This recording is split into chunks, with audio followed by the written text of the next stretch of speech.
Hello and welcome to this edition of Iron Sports, and I am Jermaine Brown.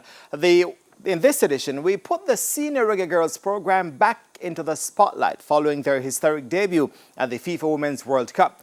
We also have the outspoken MVP coach, Stephen Francis, speaking about the controversial ending to the recent National Senior Track and Field Championships. Also, we have our World Cup flashback moment. As usual, let us know what you think by heading to our Facebook page, Iron Sports JA.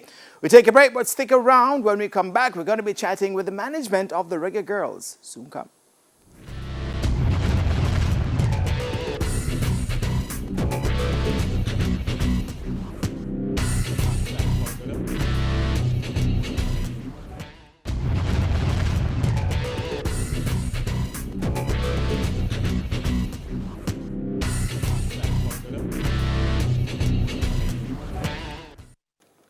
And welcome back to Iron Sports.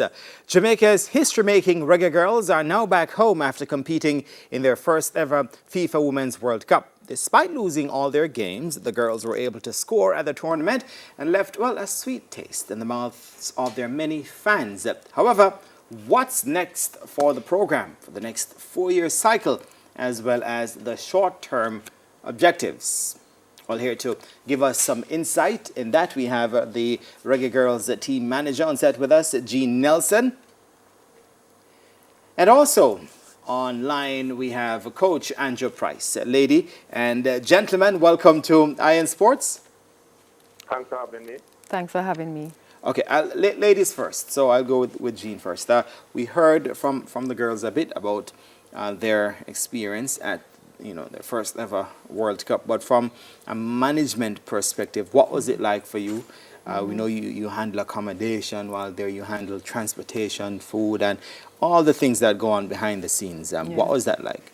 Wow, it's a great experience. It's a learning curve, I should say, to see the amount of work that FIFA has to put in for an event like this.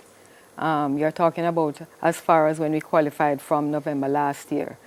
Emails start coming in like the following week. So you have deadlines every month. So can you imagine we have to meet those deadlines every month, different things that we have to deal with. So it's a lot of work. The security aspect, wow, I've never seen anything like that.